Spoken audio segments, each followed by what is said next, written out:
Welcome to Unplugged Podcast, where Jesus is at the center of every conversation. Join us as we explore the teachings of Christ and the impact of mental health, spirituality, and everyday life. Discover how faith in Jesus can help provide hope, healing, and purpose in a world full of challenges. Subscribe now on YouTube and your favorite podcast platforms to stay connected to the Unplugged community. Unplug from the world and plug into Jesus.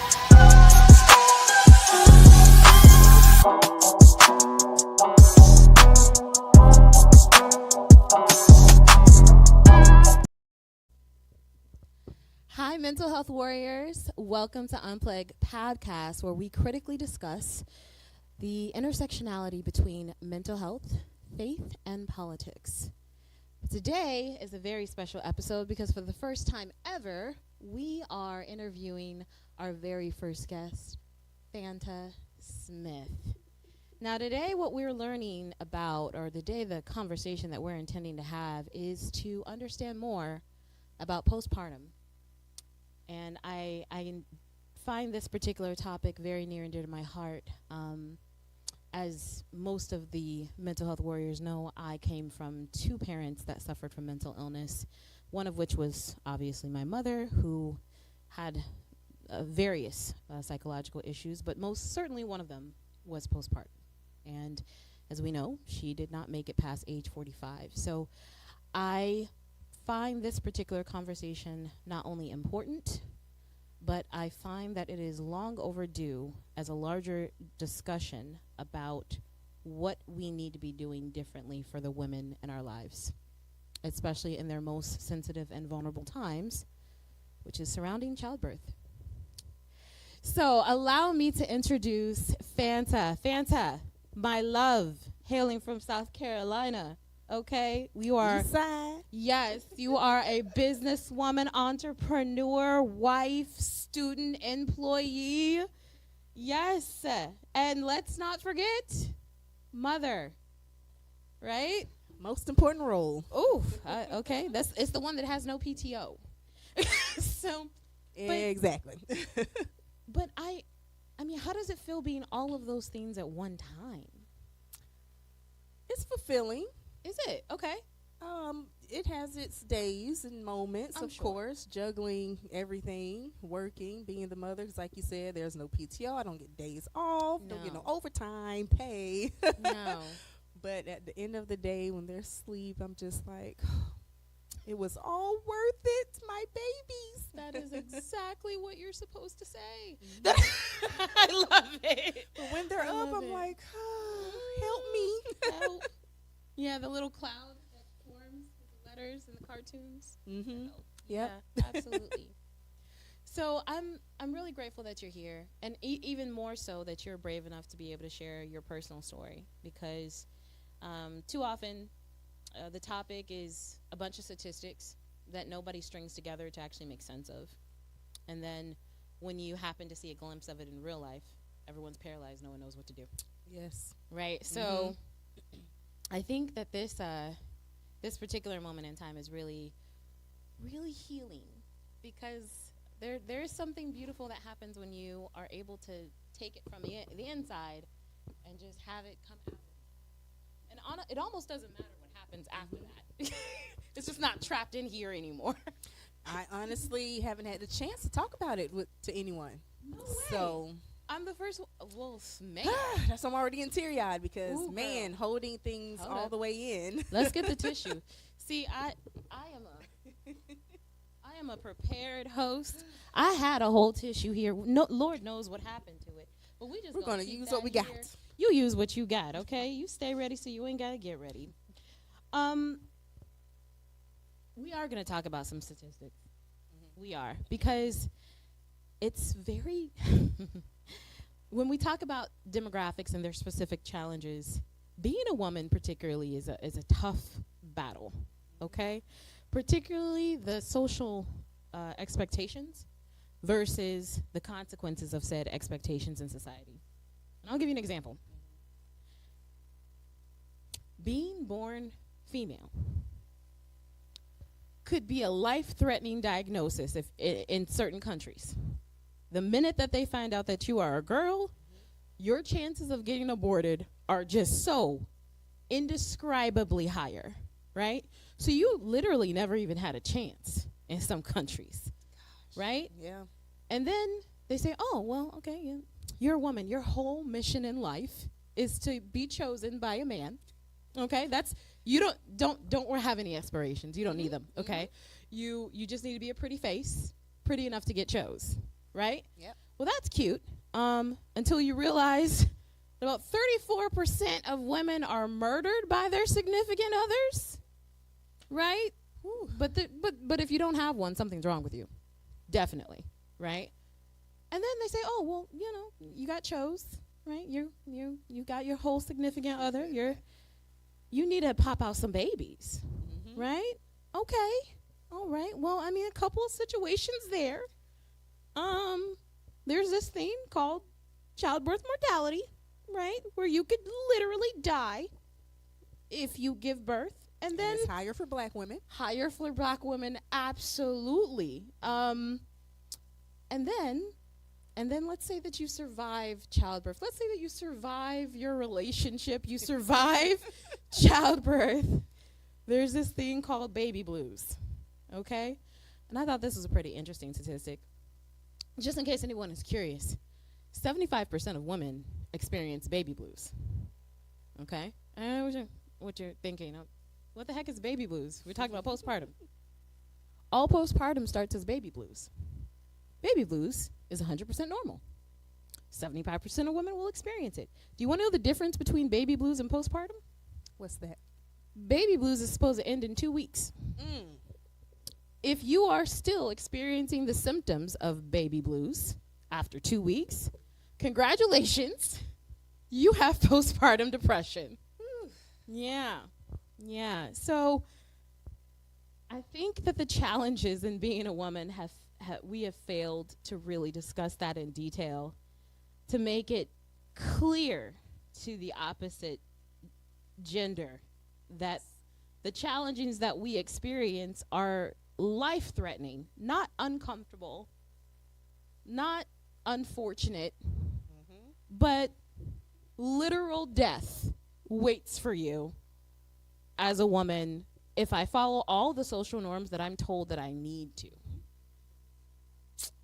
So yeah, perhaps not the funnest, right? And this is not a stab at men. This is just articulating the realities of being a woman from a very factual basis, right?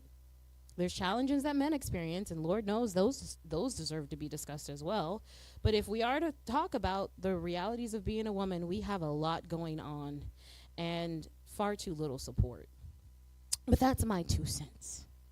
So let's revert back to understanding more about your story now that we understand the statistics, because I didn't want you to open up your story without us understanding how common it is and how undiagnosed it is. I'm giving you statistics, but these are the reported cases.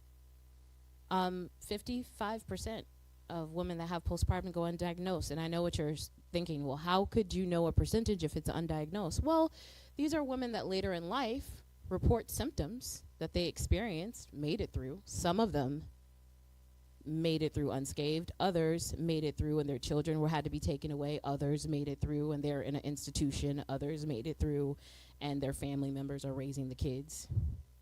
But when they talk about what happened on the inside, it was clear that they had postpartum and they never actually got help for it. That being said, I want to learn more about you as a person and your journey, because I think that that's more relevant than just symptoms and statistics, because it can happen to anyone. So tell me more about you. What was your mental health like in your younger years? To me, I won't say perfect, but it was great. I had a great childhood. We weren't rich. We weren't poor. Okay. I think I had your normal, average childhood. My parents, they were married, separated, but my dad was there. He may have not been in the household, but he was still there my entire life. I was always a shy person, quiet. may not believe me now, but I grew out of it a little bit. I can see it. I've always been a sensitive person, emotional. I just always cared for other people, about people. That's just who I am. Yeah. So when I got pregnant and I would get on YouTube, look at videos and all this, I was like, oh, man, it may hit me harder because I'm already an emotional person. And they say, oh, when you're pregnant, you're going to cry for no reason, all this. I'm like, well, I'll do that now. But, no. woo. But no, I don't think that has anything to do with it, honestly. You can be the strongest person, don't shed a tear, but pregnancy will change you. Yeah. It throws your body off. Oh, yeah. Even, what am I, almost 11 months postpartum. It's not a timeline. I know you said the baby blues is supposed to last 2 weeks. Supposed to.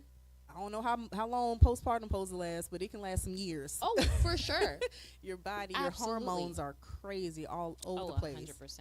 So 100%. Just to back up a little bit, did you always want to be a mom? Like when you were little? I did. I wanted 4 kids. 4? Before I knew better. Oh, wow. Okay. My mom and dad, it's just 3 of us. I just thought that was a good number. I'm the only girl. Oh. And maybe that's why I always attached myself to other females when I would meet them, because I don't have a sister. I do have first cousins, but we didn't get to grow up really close or anything because my dad was military. So yeah. But yeah, but that's where that comes from. You were little and you're like, nah, I'm having 4 of them. Okay. Well, what were your expectations of motherhood? That's a good question. Just someone being there for their child emotionally, first and foremost. Yeah. Supporting their children through life's journeys, teaching them about life. Yeah. So I think that's so important, because I can see, they have a joke like, oh, you didn't experience this, and I can see why. Sometimes I feel that. I'm like, I don't think your mother taught you this, because that's the way you are now. I don't know. Girl, that can be a about thing, it. but that's a whole nother conversation. Girl. But no, I really just wanted to have someone to love that'll love me back unconditionally. Okay. No questions asked. Wow. That is a deep understanding of like the maternal bond. Very beautiful depiction of it, actually. Okay. I've never thought of it that way. Well, to be clear, I am not a mother. I do have a 16-pound furry serial killer in my household that I've had since he was a kitten, but I'm not an actual parent. So hearing it, the mother's perspective of just the unconditional love, no matter what, no questions asked. I was like, that's so unbelievably beautiful. Okay, so talk to me about your love story, because before there was the kid, there was the father and you. So well, yeah, we're going to shorten the story because it can get a little lengthy. By all means, whatever you feel like you want to share. So, long story short, I was actually in a relationship with a different with someone else. Oh, okay. This got spicy fast.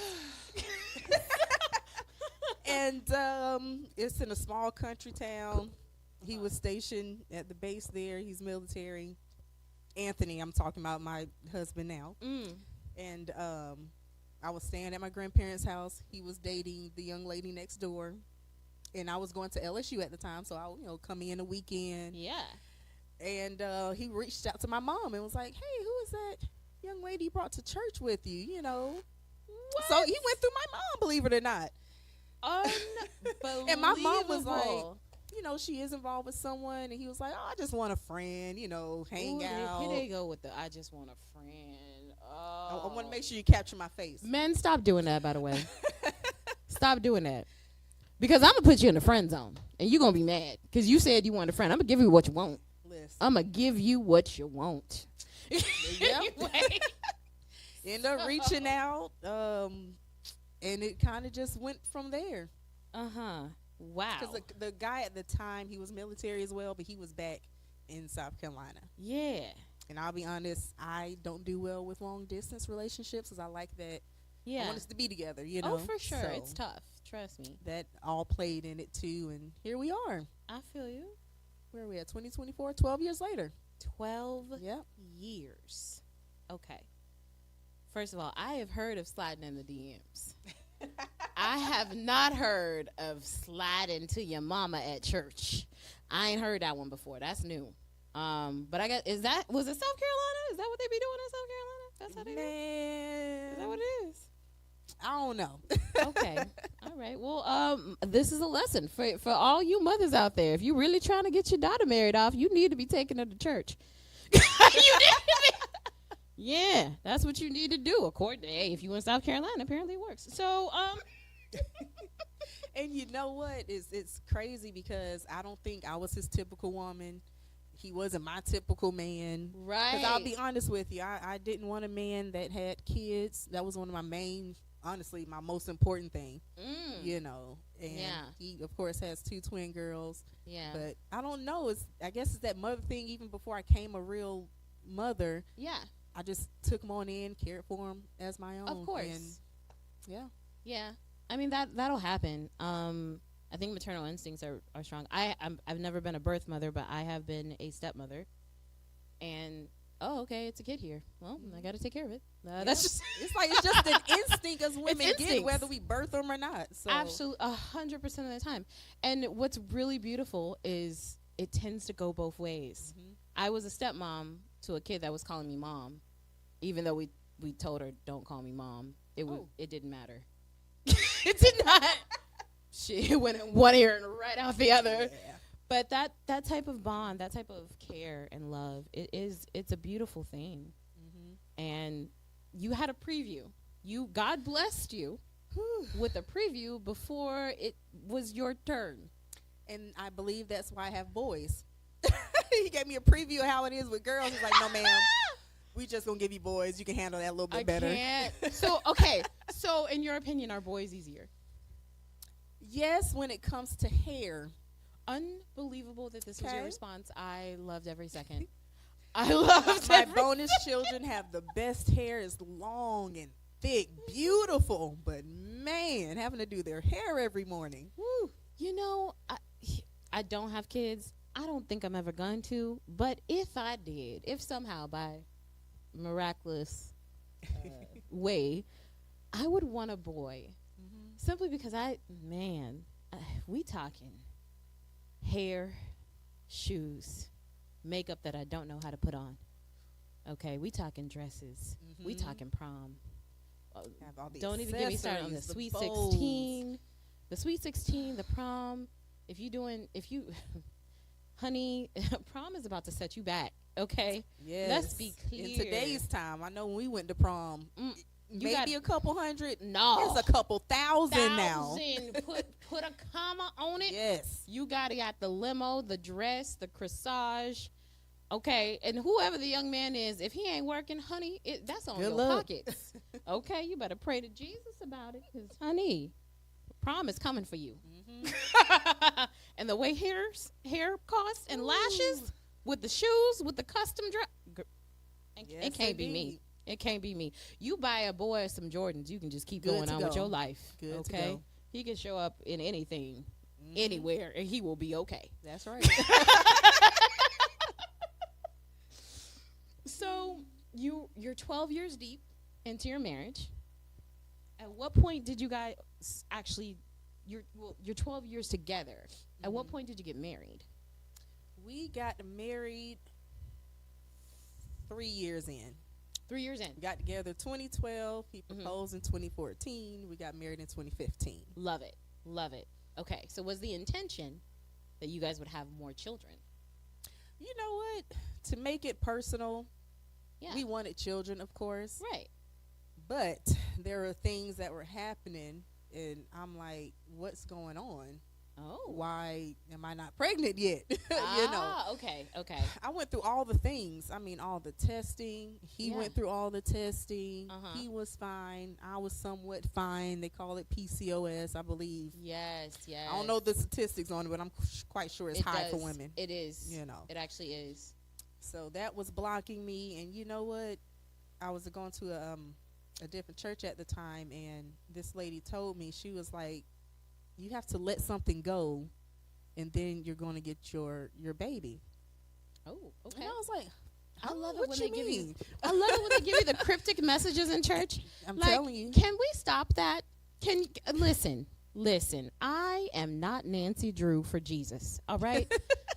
I can read scripture. Mm-hmm. All right. I can do the work on that. But if you come into me, you pray before you come to me about what you need to say, because Jesus know I ain't about trying to figure it out. I am not Inspector Gadget. Okay. You better tell Jesus to say what he said, because he already know what it is over here. Make it plain to me. Make it plain and clear, okay? She didn't know my story or anything, so I mean, I was just like, Gotta let but something at the time, go, please. there was something going on.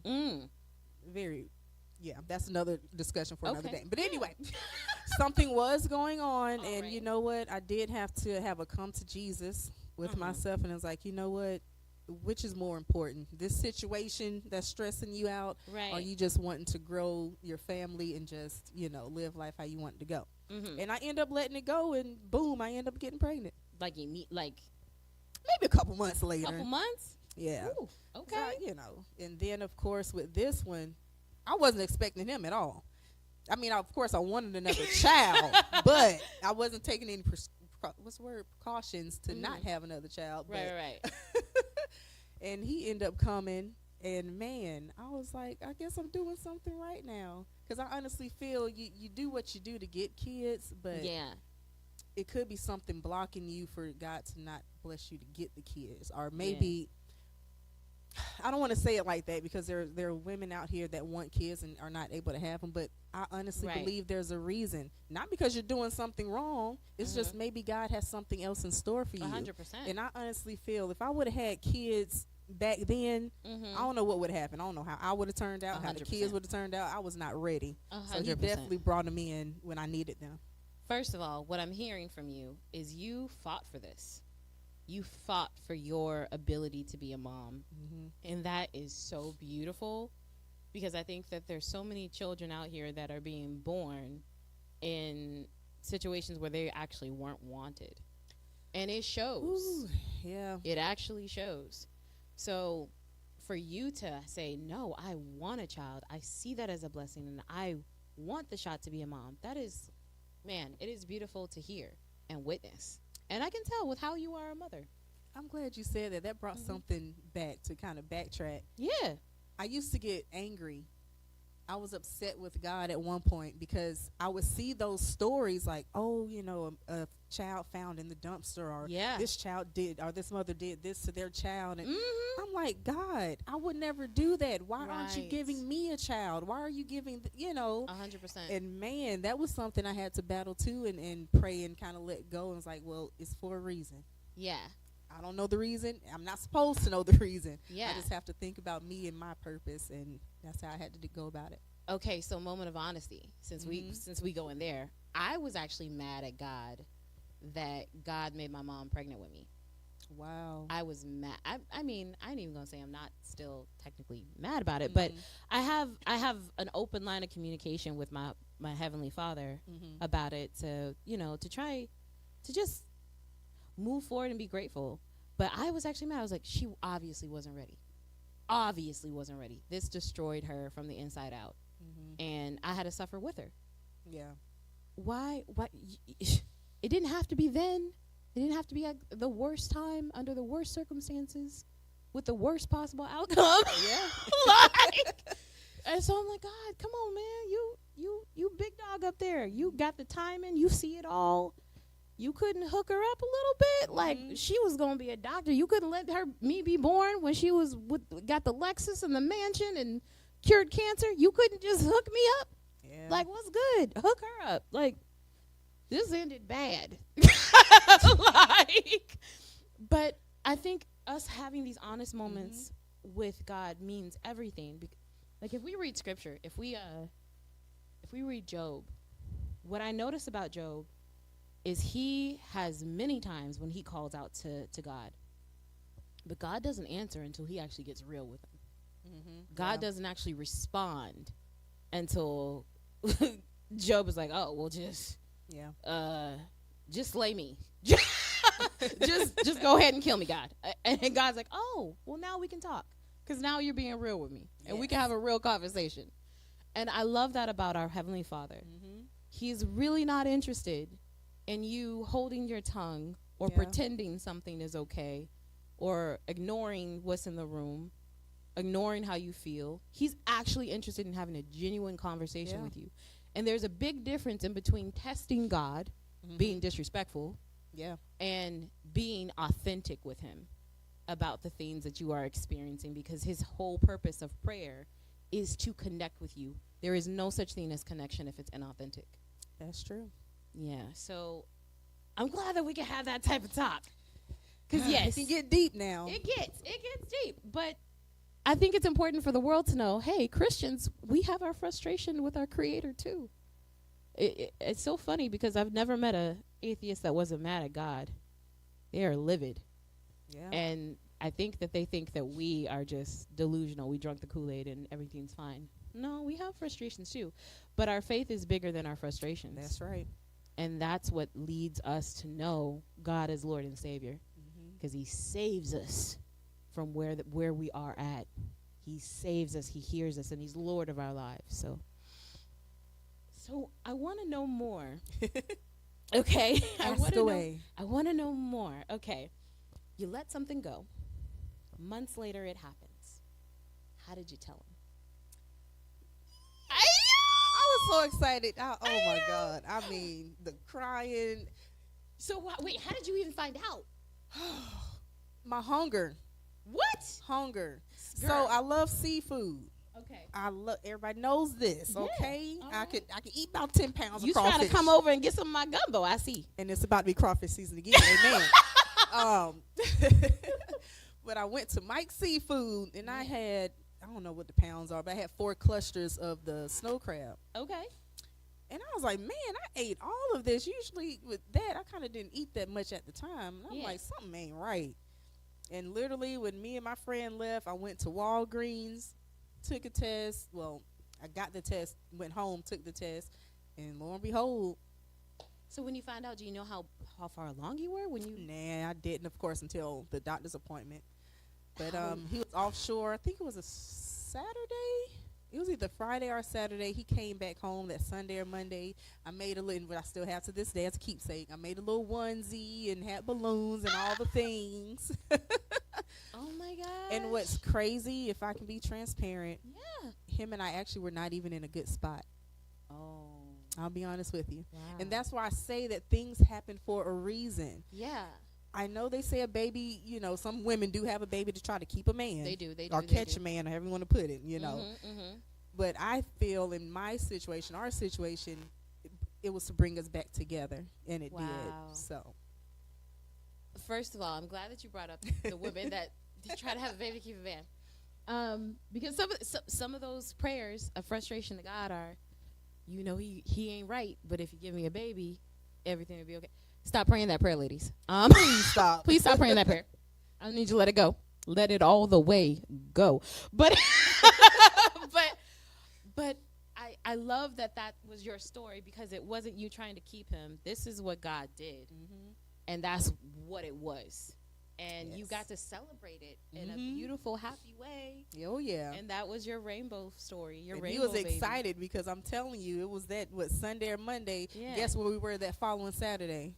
At the dealership. You need a new vehicle to carry. That's how I got the Tahoe now. Look at, won't he do it? Just for one child. So we just got Amen. one child coming, not, Amen. But amen. I love it. So, and this is a shout out to all the women out there that are praying to God for a child, right? Or praying to God for a significant other, a marriage, right? I say this to my friends because I have some friends that are just like hopeless romantics. They're single. And I'm a habitual single person. Right? I'm in a relationship now, but that's a rarity. I am habitually single. Yeah.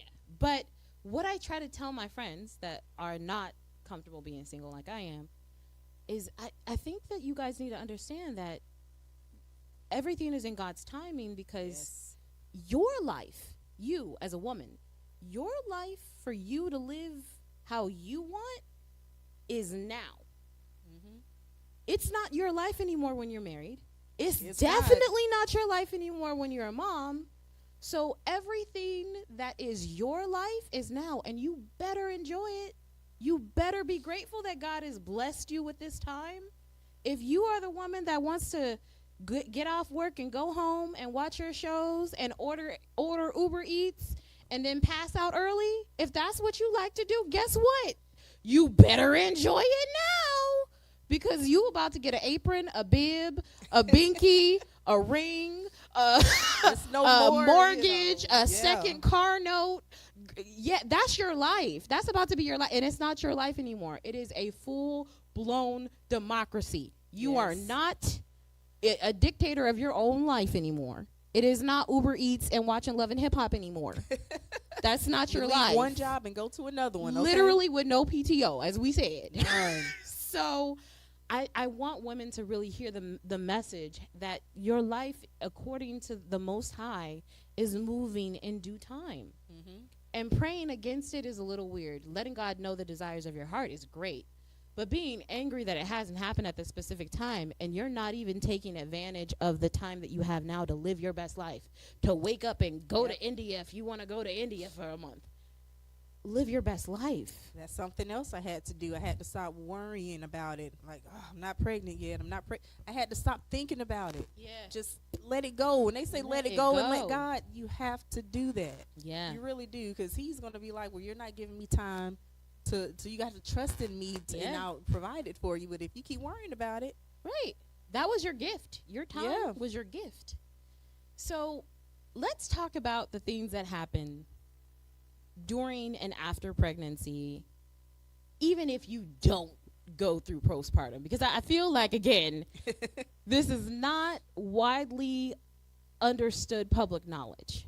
Mm-hmm. Okay, so from the moment that your body is pregnant, you're about to go through some changes. Your mind plays tricks on you. Because once you finally realize it, it's something just clicks and it's like, oh, I feel all the things now that I didn't feel just yesterday when I didn't know I was pregnant. All those things. So, all those things. And the main thing is being tired. Mm-hmm. You have your tired from working or whatever. Yeah. But when I tell you there's a pregnancy tired, it's more mental than physical, because it was days, it was like I can get up and go, but my body wouldn't let me. I don't know what it is, but it's those early weeks you're just like, I can't do nothing, help me. So my best friend, and again, I'm not gonna get no names, I ain't gonna put her out there like that, but my best friend had a pregnancy, and I was there through every minute of it, and the things that she went through. Ooh, okay. So let's talk about it in generalities. You have pregnancy brain. Mm-hmm. Yes. I didn't know that was a thing. It is totally a thing. And when your best friend starts repeating the same thing for the 5th time in the past 2 minutes, you will understand what pregnancy brain means. Yep. So, yeah, that's a thing. Okay. Then you have your hormonal changes. Your skin is going to change. Your sleep pattern is about to change. Mm-hmm. Lord, help your back. Okay. Yes. Pray over your spine today if you're trying to be a mother. And don't stop praying. Put some holy oil on it, okay? Make sure that you appreciate how your feet look, because you might not be able to see them for some months. That's important, right? Yes. Can we talk about the hair loss? Hello. Can we talk about it? Yeah. Hello. Do you like your edges? Okay. Is this thing on? Do you like them? Okay. Put the holy oil on those too, because you just never know. It's really a crapshoot. And what's funny about that, you have, like, first one, my hair was good and thick. Right. Second one, I don't know what happened. It's you never going down know the drain. What happened. You know, my best friend had the thickest hair of all time. Never thought there was anything aside from a wildfire that could ever contest with a thickness. Whew. She went through some things. Yes. She went through some things. Don't get braids when you're pregnant, by the way. Don't do that. This is not the time for you to get the micro braids. Don't do that. No. Your edges need anointing. Don't do it. So yeah. Then you have the baby. Okay.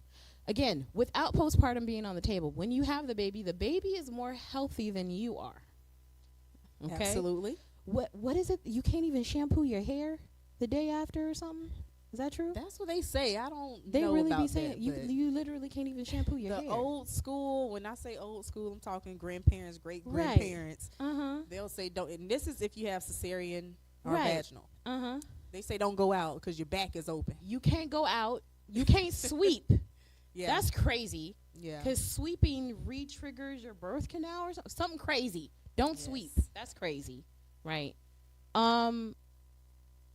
Then you got the bladder issues. Because when you think about it, just think about this big old ball, right?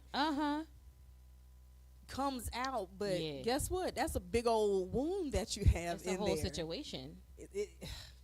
You wearing a maxi pad, but can we talk about that? From the rooter to the From tutor. the rooter to the tutor. You are still bleeding after this. You have a whole wound down there, and it has to heal, and it's not going to heal for like what, a month? It's crazy. It's crazy. If you're still losing too much blood, you got to go back to the hospital because that's a whole nother situation. Yes, you don't want that. I don't think people realize with the cesarean, they kind of take your insides out. That's a total thing, and then put them back in, and they don't put them in how it's supposed to go. It just kind of over time goes back to where it's supposed to go. 100%. You're not even supposed to drive. So again, I had a friend, had a baby, had a cesarean. The baby was in the NICU, and she had to drive to and fro to breastfeed. And newborns got to eat like what, 3 times a day, 4 times a day, something like that, something crazy. Oh, every hour seems like. Is it really? Stop playing with me. I don't know. Newborns, yeah, they are nursing very, very, very often. Yeah. So she wasn't supposed to drive, and because the cesarean was supposed to be healing, but she had to be there. What does that mean? Oh, you live here now. This is where you live. You live in the hospital. This is motherhood. Welcome. Surprise. Okay. 6 weeks is not enough.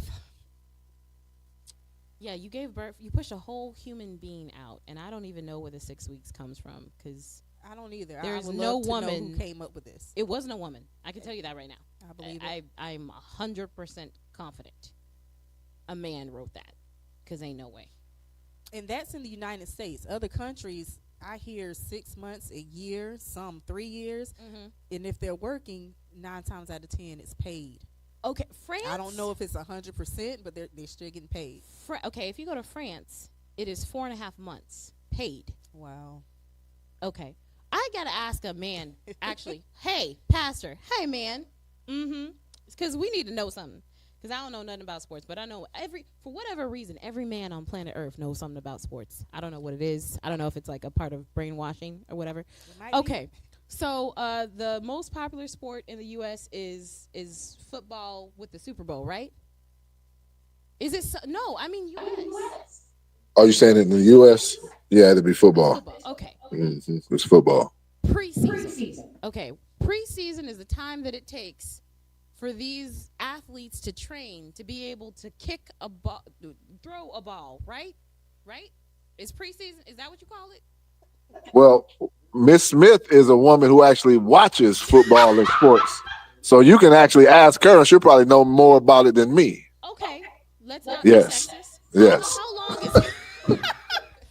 long is the preseason where they practice before the season starts? I have no idea. It's a few weeks.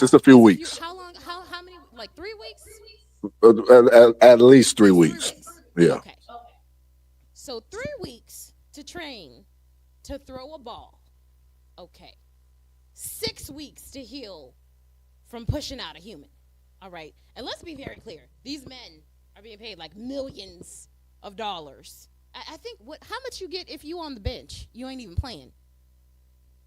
The practice squad gets broke off. They don't even play in the real game. Just the listen. They sitting on the bench like they're not going to play, right? Unless something terrible happens. But they get like $500,000. Yep. $500K. Isn't that the minimum that they get? I'm sure. I don't know for sure, but I'm sure they up there. They're definitely not just getting 40,000. Stop it! They're not getting 6 weeks of paid time off. Not at all. That's what's not happening. Okay. All right. So we talked about what happens even if you're perfectly healthy after you have the baby. Skin, hair, sleep, bye-bye toes, bladder, whole situation. Okay. Let's talk about the baby blues that affects 75% of women that give birth. All right. How did you know something wasn't right? When I got home and I sat down, I'm talking literally, walked through the door, first day home, my first night. Walk in, I sat down, and I instantly cried that I was home. Wow. It may be, matter of fact, before then, honestly, when I was leaving out, getting wheeled out of the hospital, I felt myself already about to get very emotional. And then I got home, I lost it. Wow. So just full tears, night one. And I think it became, it was my first child. Yeah. I was just nervous. Of course. My mom had to leave to go do something. Yeah. And I was like, my mom isn't here to help me. What's going on? And yeah, that's, I don't know. I just overwhelmed with emotion because I was just scared, I guess. Like, I have this baby here. I can't give them back. They can't go back in. No. What No the return to world am I sender. doing? It got real. Oh, yeah. Yeah. I empathize with you. I truly do. I empathize with you. It is the biggest decision that you'll ever make because it's irrevocable. No matter what happens, you will always be a mother for the rest of your life. And we can't say that about any other choice that we make. Yeah, I'm telling you. You can't. You could be a wife, but you could get divorce happens, so that you'll be an ex-wife. And But guess who mother? the kids go with for the most part? The mother. Exactly. 100%. 100%. So, yeah, it is the biggest choice that you'll ever make. And for you to have that reality set in day one, I could only imagine. Because when you're in the hospital, you get spoiled, okay? People talk about, how they come in every hour. You know, you don't get the... Yeah, but at the same time, it's so helpful, especially when it's your first time. You don't know what's going on. You don't know how to feed and all the other things. Yeah. So when all that instantly stopped, I was like, okay, it's on me, and I don't have a clue what I'm doing. Whew. Okay. All right. So you knew day one. When did your partner know? Or did he ever know? Did you have to tell him? It wasn't taken seriously. Okay, that's a lot. Tell me more. I'll be honest with you. Wait a minute. What you mean? And I don't know if it's just regular culture or if it's just black culture. I don't know. But when it comes to mental health, for some reason, it was never looked at seriously. I will never forget. I called my best friend and I was just crying. Like, I cried for every little thing. He fell off the bed one time. I think that's the baby initiation. Absolutely. I cried more than he cried. I may mistakenly, pinched him a little bit on a little pacifier clip. I cried more than he cried. And I would call her and she would basically like, what is wrong with you? Like, would laugh at me sometimes too. And it was like, I'm struggling. I'm like, I don't know what's going on, and you're laughing at me. So that was hurtful, and I think that's why I never openly talked about it with anyone, because I didn't want anyone to look at me like I was crazy or took me as a joke, that I wasn't feeling what I was feeling. Yeah. And I don't know, and I hope that changes, that when a woman comes to you after birth, or just in general, man or woman, about a situation, take it seriously. You just, maybe it's not important to you, but it's important to them, so just listen. Be open to understanding. Girl, yeah. So the only person you confided in was your friend at that time? And My mom was there. She was living there with us, so she definitely would help me. She'll console me and everything. Yeah. But as far as, I don't even think she knew what to do, right, or the things to say. To me, she did do the right things, because she was there if I mom. needed a break. Yeah. I knew I can just, like, Mom, I just can't right now. Can you hold him? Uh-huh. Take a minute. I know it's hard.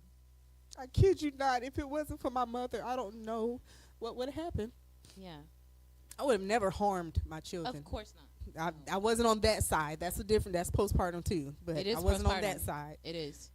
But man, I needed help. Yeah. And it really sucked at a point in time because I didn't know who to call. Because I'm not from here, so I really don't have family or friends here that I can just call and say, hey, please come over. I just need a minute, and they'll actually come. People will say, oh, just call me when you need me. But who actually will do it? 100%. You know? Yeah, when you need it the most, literally, and you're asking for help. So I would, over time, especially this second go-round, I just did it in private. Oh, wow. I didn't ask for nothing. I just... Oh, no. I honestly just did it in private. Yeah. If my closet walls could talk. Girl, no. So your friend that you confided in, was she... Oh. Yeah. What you're hearing is our pastor repeating pieces of his prolific sermon that he blessed us with today. God is good. He put a lot on us to cipher through in our hearts. Now, your friend that you were confiding in, was she a mom? Yeah. But I guess she had her kids, like, back in the day, like 18, those early days. I don't know if that made a difference or not. I don't know. And she's not an emotional person. She isn't. She's one of those straight shooters, you know, gonna tell it like it is. Yeah. But in that moment, I don't know. I can't even tell you what I was asking for. I don't know. It was just one of those she didn't even know. She just wasn't wasn't giving giving what I needed. It didn't give what needed to be gave. Yeah. Okay. So I'm a be honest with you and transparent with you. I am kind of hard on my friends that want to be mothers, because I live the life of what it means to not have a mother that's prepared and healthy and able to do what needs to be done. And so whenever one of my friends comes to me and they say, oh, I want to be a mom, I can't wait to be a mom, or I hope I get pregnant and things like that, I'm like, hold up. How much money you got in your savings account right now? You know, diapers alone is $8,000 a year. Do you have $8,000? No? Okay, then why are you talking to me about having a baby? Why do you think a baby wants to struggle with you? Why are you... talk to somebody else, because I'm not the one. You think having a baby will make you cry. Talking to me will make you cry. Because I am not the one for the... I know what it means to be on the other end. So... And then I always ask my friends, are you ready? Are you ready to be a mom? And they always hit me with that. Physically, financially. Right. Mentally, physically, emotionally, financially, spiritually, are you ready to be a mom? And they're like, oh my gosh, yes! And then they have the baby and they call me and I'm like... Because you're tired. It's that... that first couple, I won't even say months. I'll say couple weeks for sure. Yeah. The baby is up every hour on the hour. Yeah. It was one time, I mean, I would hold him and just cry. I'm just tired. You're exhausted. And you won't go to sleep. 100%. Oh, my goodness. 100%. I try very hard not to say, I told you so. I really do. I really do. But I am the friend that's going to show up. But as much as you need help, we are both mad because now I got to help you. So I'm up at 3 a.m. rocking the baby back to sleep, and I'm like, so are we still going to Cabo next week? Or, because hand me the bottle. You over here ruining Cabo. No hot girl summer this year. Right? Because you decided it was your moment to be a mom. So, yeah, but I am the one that's going to help you. So it's like, okay, we're in this together, but I really want women to take it to the next level in their thought processes. Because I feel like sometimes it's more of a status than it is a duty. And it is the duty. It does not stop. It will never stop. You will be 50, 60, 70 in a wheelchair, still having somebody call you mama, and still expecting you to get in that kitchen and cook him something. Okay? Mothering does not stop. I'm 35. I still call and lean on my mama. Yes. 100%. It will never end. Okay. So he didn't know. The only person that should have known was your friend. Did your mom know? She was there. Do you think she knew? I don't know. I don't think so. Sometimes it's like- harder for the older, even if they know something ain't right. It's It's hard that for the older generation. generation to even. Yeah. They're not trying to come up with no 'Cause she's term. definitely one of those that are like, well, we didn't have this back in the day. I was like, I'm quite sure you guys did. It just wasn't talked about.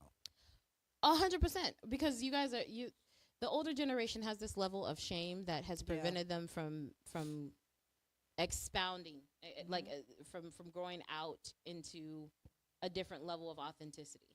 Yes. They're too concerned about appearances and what everybody else thinks to have genuine and authentic representations of themselves at all times. Mm-hmm. And I feel like we could have learned so much more from them if they would have been brave enough to just say something. Yeah. And it helped because after going through all that and finding out I was pregnant again, I was more open to talk about it, and he was more understanding of it. So when did he actually find out? Was it not until the second child? It was one of those things where it kind of just got brushed under the rug. Didn't talk about it. So no one knew the first time this happened to you? No, they just Except thought for your I'm friend just that emotional. I'm just emotional wreck. Oh, it's just her hormones or whatever the case may be. Jesus. It's like you're a mother, just deal with it kind of thing. Girl, where is your cape? You are a whole superhero. Trying to tell the people. You okay? Period. So, okay. Because even it started in the hospital, I was like, hey, this go round, don't rush. Don't rush me. Because I did feel rushed. I was like, I understand where you sleeping at is uncomfortable, but it's not about you. It's about me and the baby. Period. I'm the one that just went through, the 7 layers getting cut through and all the things. I can barely hold, usually when you get surgery, whatever it is, they say you're not supposed to carry anything. Right. But guess what? A mother, Has to we carry have that to baby, regardless. no matter what. But yeah, I ended up talking to him this go around and was like, hey, these are my expectations. This is how I feel to help me this time. So it went a whole lot better. Did I still have my moments? Yeah, because the hormones are still all over the place. Yeah. But it was way better. Wow. Okay, so the lesson that I'm hearing is you had to put on your big girl undergarments and vocalize, nah, we ain't doing this again. Absolutely not. Everybody's about to get this memo. Right. Signed, sealed, delivered. Like, take 2. What did we learn? Right. And I mean, we have an older child at home, so we really need hands on deck, all hands. So wow. So when you talked to him, what was the response? Did he? Yeah, I think he heard me. He heard you. Yeah. Did you express the same expectations to everybody else? Did everyone else have a clue of what you were going through at that point? No. Just him. This is something I'm gonna give credit to my mother-in-law. Okay. Something she told me, I'll never forget. I don't remember it verbatim, but she basically was saying, don't expect too much from people because you're gonna be disappointed. Ooh. And she ain't never lied. If I never took anything else from her, that's the one thing I've learned. So this go around, to answer your question, I did not express to anyone because I just didn't want to go through the disappointment. Okay. Now, deep down, did I want people to show up for me? Of course. I did. Did some people I thought would have showed up for me show up for me? They did not. But I'm not going to hold it against them because, for one, I didn't express it. So that's what I'm about to. That was about where I was gonna go. Your mother-in-law gave you that piece of advice, and that's cool. If you told people you needed them, and then they don't show up, and then you're protecting yourself from the letdown of the expectation. But did you tell them? And I know that's when I contradict myself, and I can be honest about it because it's like I be wanting somebody there, and then at the same time, it's like they should know. They should know. But then it's like I see both sides. I feel like they should know, but at the same time, it's like, Fanta, well, they may not know or think about it unless you tell them. Yeah. Because I know me personally, you ain't going to have to ask me. Like, absolutely not. A church member here that had a baby, she ain't had to ask me nothing. I'm doing it for her. She ain't got to ask for no help. I'm like, hey, 100%. I'm coming this day. Or, hey, how's it going? I'm going to do all the things. She didn't ask. But that's just me. I can't expect everyone to be that way. Some people literally are just, I'm not going to do nothing until you ask me. 100%. And which is fine. That is totally fine. Okay, so this is what I had to learn in the current iteration of my relationship, right? So women, one of our superpowers, and this is again something not talked about enough, we are innately overthinkers. Oh, I know I am. We are sure. innately overthinkers. We're extraordinarily detail oriented, which is why the workforce needs to take more advantage of us in higher positions. But we'll let that slide. Another conversation. That's more a political conversation we can have later. But no, they did a study. They put an equal amount of men and women in a room, just a room, nothing in it, right? They left them in there for a half hour, and they brought them out individually and just asked them, hey, what were you thinking about during that half hour? And the men responded, oh, what I was going to eat, the game, or, That sounds about right. And they pulled out each of the women. 98% of them said, oh, I was thinking about a conversation that I was having last week with my friend. I thought about what I said, and I didn't want to say that, or I should have said it a different way.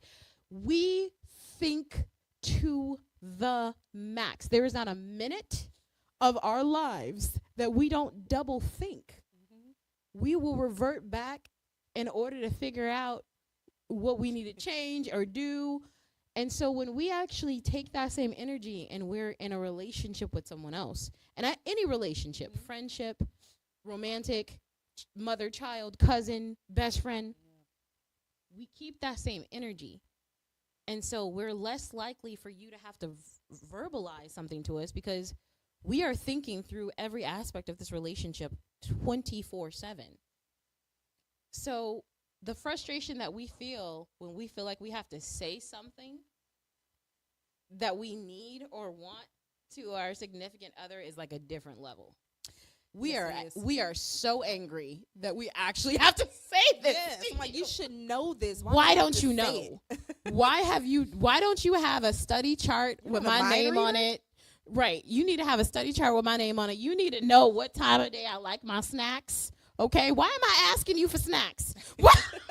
Like, why is it 5:30 and you're asking me if I'm hungry? Is this a joke? Is this a game? Am I being punked? That is really what happens on the inside. Yes. We genuinely expect for our men to study and know us. Mm-hmm. And so these conversations come from a different place, with a different tone, with a different inflection. And I've learned, because I'm in therapy, I've learned that I have to not have that expectation. That it is an unfair expectation to expect people to keep that same energy. That's true. In relation to me. And I guess that it's a hard pill to swallow. And and this, I don't want to go off topic, but man, that just opens a door for something. I need to see your therapist. Give me her or I will his give information. you her number. Because I struggle with that because I can see someone else. I'm like, well, they're doing all this for this person. They didn't do that for me. Ooh, girl. So I'm like, okay, yeah, I need to see We somebody need so another I can talk podcast. about it. We need a step, girl. And then, the jealousy and envy will creep in, and then it's like, Like, why do I have to ask? But I just saw you do this for them. Okay. And then when you ask and they say no, girl. It's hard to. I will redecorate this place. Oh, Lord. Don't do that. It's really hard to not treat people how they treat you because you want to remain pure. You want to remain a good person. But, man, sometimes I'm like, Jesus is still working on Lord, my heart. help me, please.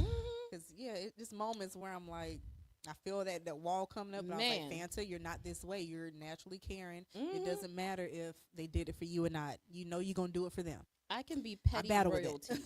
I can literally be petty royalty. Jesus is working on my heart, okay? I pray for salvation every day. So, listen. So, when you think back on it all, in the realm of postpartum, what would you say was your lowest point? Ooh, that's a good one. Yeah. Just the loneliness. It gets lonely. Like, because unfortunately, if you're breastfeeding, it's the middle of the night. What can your spouse do? If you have a friend or mom, whoever there to help you, what can they do? You have to get up It's just and you. So it's certain moments where it's kind of like it's a battle of you kind of can't get help in this certain moment, but Yeah. even after that, it's still lonely because you have your friends and family. If you do, they still have their lives to live, though. Yeah. I can't expect you to take off work and sit with me all day. No. You can't do that. That's not realistic. No. Now, and even on the day off, if that's your only day off, I can't expect you to spend the whole day with me. If you want to, you can. Right. If you just want to give me 30 minutes, just come over to bring me food. That's fine. But I had to, and maybe that's why I kept to myself. Yeah. I think for you and I as Black women, we haven't had a moment to be able to look back enough to understand that our culture specifically was vastly different than it is modernly. Yeah. We were communal. We were communal-based tribes in our homeland where literally it took the village to raise the kid. Mm-hmm. But their reports of things like postpartum or baby blues are insignificant figures because the responsibility of the child was not your own. You are the parent, you are the mother. Yeah. But there was never a moment where you had that feeling of it's all on me. There is a person in this world that is crying and screaming and angry and upset and miserable, and the only person that can or will be able to do anything about it is me, and it is maybe one of the 85 other responsibilities that I have. Mm-hmm. So I think sometimes the answer isn't always looking forward, but looking back and building communities where that support is possible. Yeah. But we haven't done that. I think our society, especially in the Black community, has become more and more individualistic. I'm starting to see these meal trains, they're calling them, more often now, which is so cool. I had It's what? It's called a meal train. We kind of did that here. What is a meal but train? we had a friend of ours. It was a couple. Long story short, donated one of the organs to each other, and they had a meal train going since both of them was going to be out, and they had young children. They actually had like this schedule of Mary Sue is going to come on this day to provide. John Doe going to come on the next. I thought that was so amazing because that is like one less thing they have to worry about.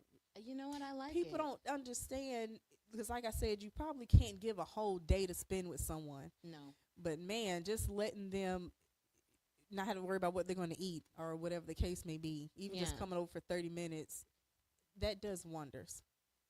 I love that. I love that a lot. I think in 2024, that's not too much to ask. It's not.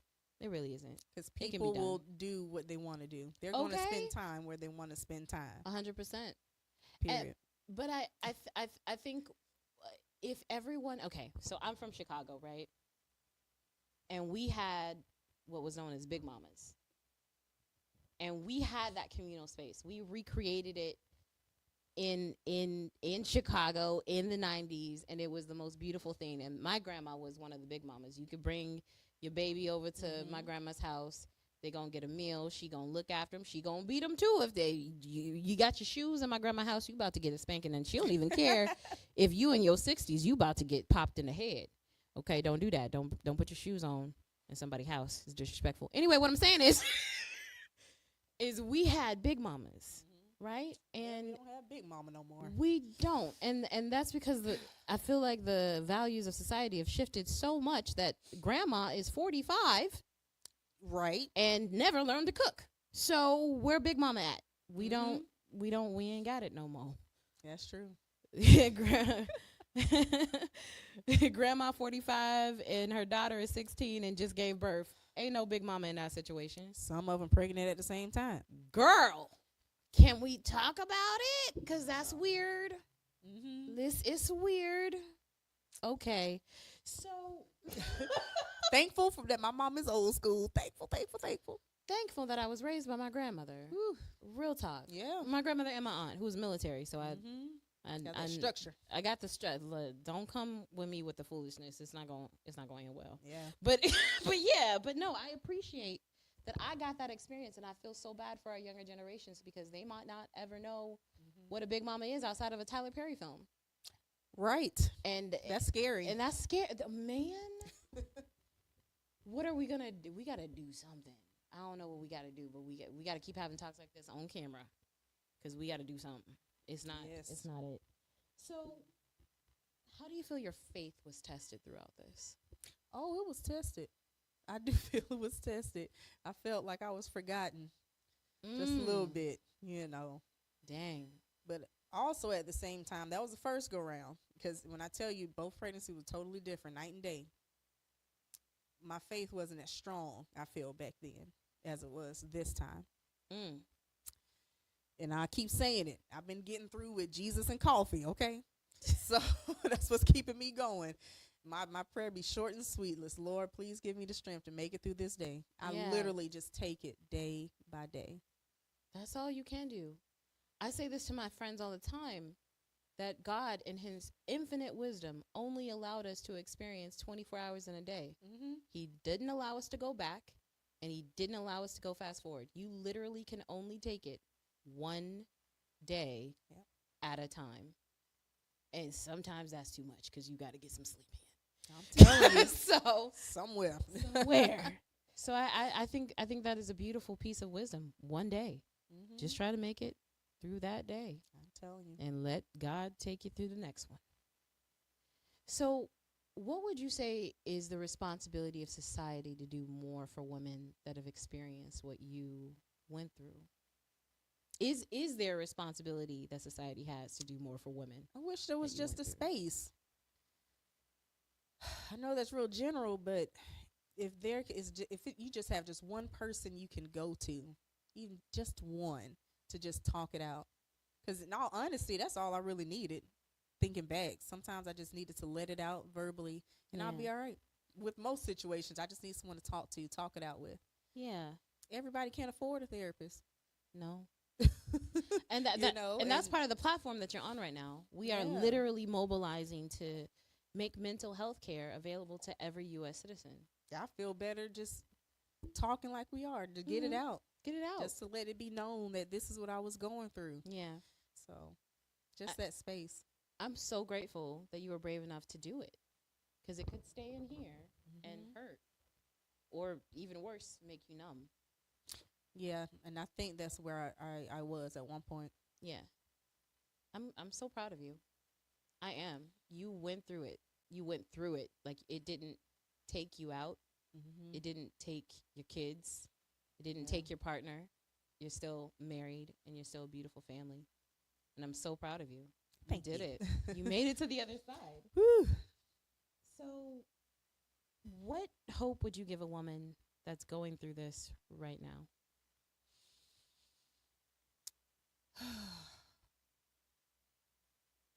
What can I say? It won't last forever. It won't. Because those struggles, I feel postpartum can last way past just a couple of months. But yes. I do think the trenches are just those first couple months when you're just trying to get your balance. Yeah. You're trying to just figure it out, how to move with this new schedule. Yeah. So it will definitely get better. Cry. You want to cry? Cry. It's nothing wrong with crying. Crying feels great, okay? Yeah. I don't even have to say anything. I literally would call someone sometimes and I would just cry, don't say a word. I'm just glad they listening to me cry. Yeah. And then I'm like, okay, I'm done. Thank you. Yeah. Because sometimes, I don't know, you don't need any words. Wow. That is so deep. If I could add something for the people that are friends and family of someone that's going through this, I want to ask that you do more emotional investing in that relationship. Stop saying it's going to be okay. It might not. Yes. It actually might not. I'm what it looks like when it wasn't okay. So don't do that. Don't dismiss it. Don't be like me either and have a I told you so attitude. Don't do that. if you have the capacity to be compassionate, do it. If you don't, apologize that you don't have it, but still point them in the right direction to get some sort of help and relief. Yes. I think that that's the minimum that you can do. Maybe you don't have it, and that's okay. Not everybody has it. Not everybody knows how to be there for you when you're at your lowest. Right. They don't know how to be there for themselves when they're at their lowest. So not everybody has that. Express it. Let them know, because they're going to expect it. Yes. And then that adds on to a disappointment. 100%. But you can be the clear head that does a Google search, that finds somebody that can help. You can do that. That is not much to ask. But before we end our very special episode today, what would you say brought you through it all, aside from Jesus and coffee? Whew. Outside of the Almighty, I will definitely have to say my mother. Okay. I know it was in today's time, we don't have our mother-in-laws and all, the family living with us. I know that's not a thing. Right. I know it can put a strain on marriages. Yeah. But man, if you have that help and that support, take it. Yes. It may be a little weird for a little while, but it won't last forever. Take the help when you get it. I love it. Shout out to Jesus. Shout out to coffee. And shout out to moms everywhere. Because apparently we don't know where we would be without it all. That's right. Well, I'm really grateful for you. And God bless you. I'm so grateful to see you on the other side of the journey. And I know that you've helped at least one woman with what you did today. So feel proud of that. Take that with you. Thank you. Thank you. Your strength is beautiful. And you are absolutely extraordinary. So I appreciate your time, Mental Health Warriors. Tune in, because our next episode goes even deeper. We appreciate you, and God bless.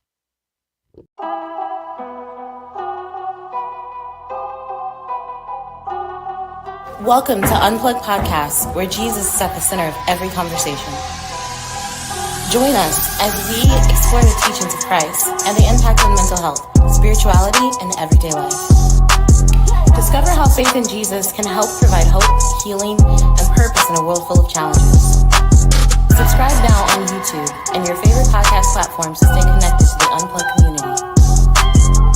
Unplug from the world and plug into Jesus.